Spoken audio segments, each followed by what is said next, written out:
Thay Andrade. Olá, querida Thay, uma boa noite. E antes de tudo, sobretudo, eu quero agradecer não só a sua presença, mas a sua participação. E eu já vou aqui ler o que a Thay colocou. Fiz 2 graduações completas e hoje, depois de muita terapia, vi que foi para simplesmente mostrar para minha família que era capaz. Como é bom termos metas que fazem sentido para nós. Ô, Thay, maravilhoso isso que você colocou.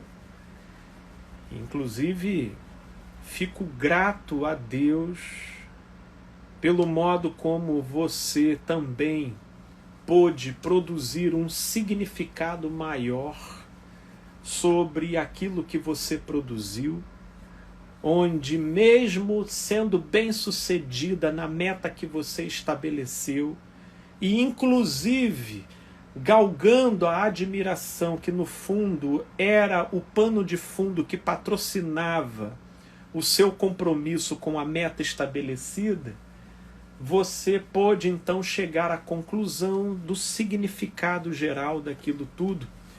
E a Thay aqui, ela já traz para a gente um exemplo daquilo que agora há pouco eu estava dizendo, o quanto que elementos de natureza psicológica pessoal perfazem o pano de fundo, a base que dá sustento a essa orientação de metas estabelecidas para serem cumpridas, né?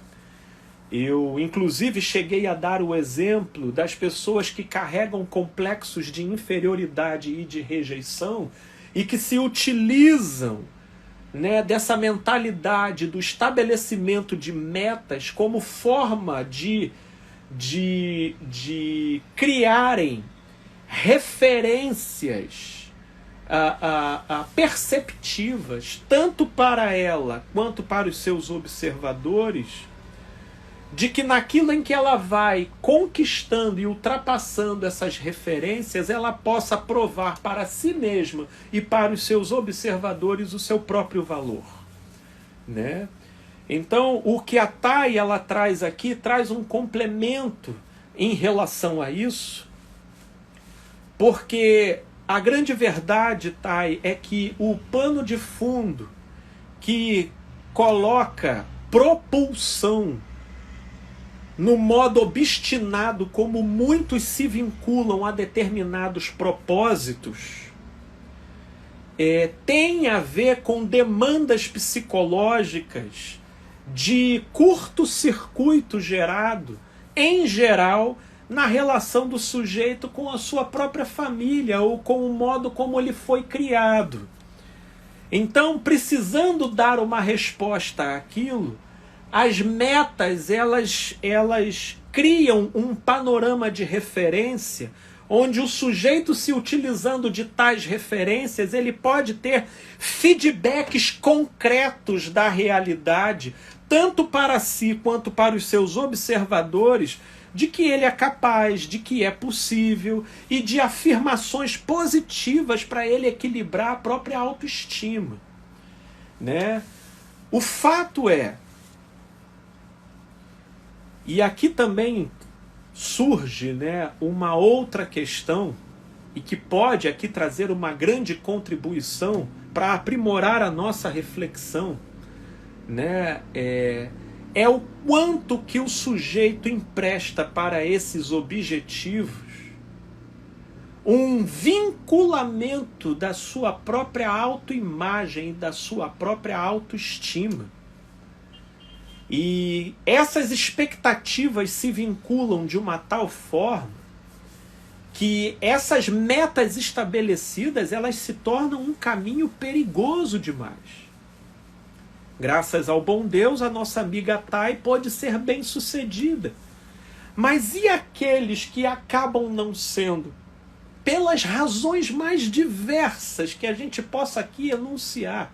Desde por causa de uma crise econômica, ou por causa da chegada de uma pandemia, ou, enfim, enfim, a ocorrência de um acidente, como fica a autoestima?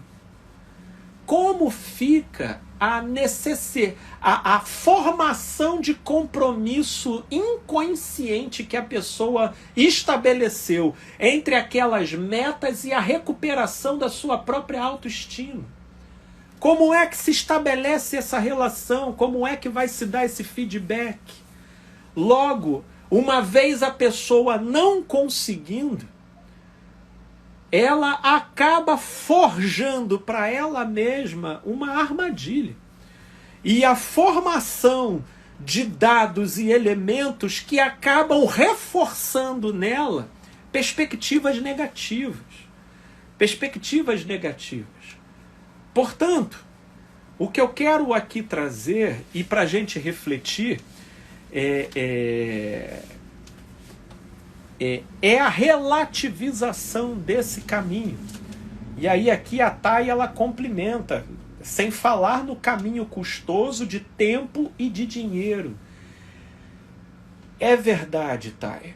Até porque quando a gente sai vida fora com uma pendência que nos dilacera do lado de dentro, buscando e reivindicando satisfação e apaziguamento, a gente cria formações de compromisso que nos levam a determinados esforços e sacrifícios, cujo produto final, quando a gente chega lá, consegue e alcança, a gente não tem acesso à ambrosia dos deuses, conforme a nossa imaginação propunha no início e no meio do caminho. Como que convencendo a gente que aquele sacrifício valia a pena porque você vai acessar os campos elíseos quando você chegar lá do outro lado. Mas aí a pessoa, quando chega lá do outro lado e ela não acessa os campos elíseos, e aí o que faz?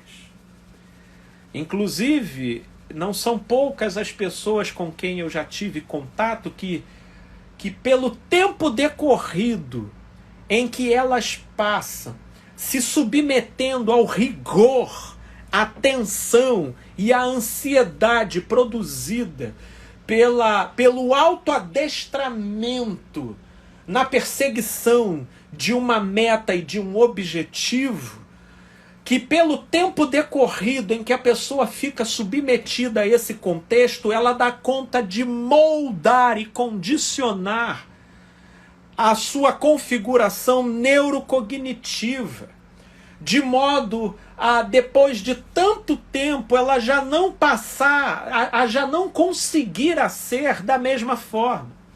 São pessoas até que têm dificuldade de descansar nas férias.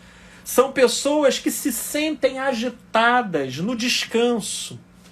E aí, uma vez alcançada uma meta, elas precisam dobrar a meta. Porque a razão de vida parece ser a tensão produzida, não pela glória de se alcançar aquilo que está buscando, mas pela própria tensão mesma que é produzida na busca.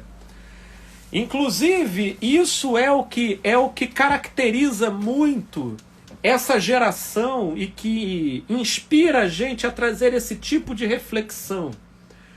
Porque hoje, com essa mentalidade, né, das metas e dos objetivos como sendo a forma de emprestar validade para o tempo que se passou e conferir sentido para o tempo que está por vir, isso vai moldando e condicionando os envolvidos nesse tipo de mentalidade a extrair muito mais satisfação para si na fase da busca do que na fase da conquista. Porque conquistar é como se ela estivesse perdendo uma razão de viver. E ter algo pelo qual perseguir é como então ela estivesse tendo sentido para existir. Portanto, hoje nós vivemos nessa filosofia que vive propugnando um objetivo para se perseguir cada vez maior. E você não pode parar, e você não tem um ponto para chegar, e você não pode descansar. Inclusive, quem vive, né, da promoção desse tipo de mentalidade, mais do que criar métodos para com isso produzir cursos, seminários, livros, né, livros digitais, cartilhas informativas e uma série de materiais que geram uma rentabilidade imensa para quem os formulam. Mais do que a produção desse tipo de material, esse tipo de pessoal, eles vivem de fabricar novas metas, eles vivem de estabelecer novos objetivos, para que de uma certa forma o seu público-alvo possa estar sempre enredado, para não dizer encurralado, com algum patamar que é tão brilhante, que é tão glorioso, que é tão inefável, para além daquilo que você já alcançou, né? Para além daquilo que você já alcançou. Que, na verdade, é isso que eu estava dizendo no início, são prerrogativas herdeiras, né? Do legado da filosofia de mercado, e tanto quanto do desdobramento da própria tecnologia. Porque assim como precisa ter um iPhone novo a cada ano, se você não estabelecer uma meta nova, então você fica enquadrado dentro de determinadas alcunhas específicas, como, por exemplo, você é uma pessoa sem ambição, você é uma pessoa sem propósito, você é uma pessoa que está estagnada na vida, você está desperdiçando sua existência. Ou seja, uma série de alcunhas depreciativas, e que na vivência grupal, né, numa conversa de botequim, numa roda de amigos, meu Deus, é vergonhoso você talvez não ter algo para pronunciar relativo a um objetivo, a uma meta. Inclusive, sobretudo no âmbito amoroso, soa mal você não ter uma colocação dessa natureza para propor. Então isso já é existente como uma exigência tácita, e muitas vezes escrachada mesmo, no modo como essa atmosfera nos atravessa no nosso dia a dia, né? E aí a gente muitas vezes vai estabelecendo metas pela meta. Muitas vezes a gente vai estabelecendo o objetivo para ter objetivo. E acaba sendo atropelado um fator precioso. E aí, aqui a Thay novamente traz uma contribuição que eu acho que vai botar a gente na linha do que eu estou querendo dizer. Ela coloca aqui: não atuo nas áreas que me formei. Foram 8 anos longe dos meus interesses profissionais reais. Né? Veja como que, quando a gente estabelece uma meta pela meta, um objetivo pelo objetivo, a gente não ouve a voz do coração. E a única fonte capaz de comunicar aquilo que seja a sua vocação, ouça o que eu vou dizer, não é a propaganda que os coaches, que os psicólogos, que os pastores, que os líderes, que o chefe do seu setor fazem de um determinado caminho ou de uma determinada direção como sendo a grande realização para um homem ou para uma mulher de nossa época. A fonte que vai dizer acerca da sua vocação também não é uma novela que esteja ganhando repercussão nacional de alta popularidade, não é um determinado personagem de um filme que no modo como ele se destaca e ele ganha proeminência, e essa popularidade então gera-se toda uma propaganda sobre a atividade que ele exerce. A fonte que vai comunicar acerca da sua vocação não é aquele influencer que possui uma quantidade exorbitante de seguidores e de likes e que, portanto, produz uma consagração sobre aquilo que ele faz, ainda que seja a coisa mais estúpida e trivial, mas como é consagrada pelo coletivo, então passa a ser alvo de devoção e gerando nos observadores e nos admiradores um certo frisson, eles ficam então achando que aquilo é a vocação. Não, não é. A fonte por intermédio do qual você obterá com maior propriedade a direção acerca da sua vocação provém do seu próprio coração. Então, a grande verdade é que a gente busca do lado de fora aquilo que já nasce com a gente. E como nós vivemos num mundo onde a cultura fica saturada por essa filosofia do mercado e da tecnologia, estabelecendo sobre nós uma perspectiva que carrega a pretensão de conferir validade para o que se passou e sentido para o que está por vir, estabelecendo a meta como sendo a maneira mais apropriada e proveitosa de se valer dessa existência, leva então as pessoas a estabelecerem a meta pela meta, o objetivo pelo objetivo. Conquanto que você os tenha, você já é uma pessoa alinhada com o establishment desse mundo, dessa cultura, dessa mentalidade, ainda que caminhando a milhas da vocação da sua individuação. Agora, como que eu entro em contato com a vocação do meu coração? É pelo amor de Deus, olhando para dentro. É olhando para dentro.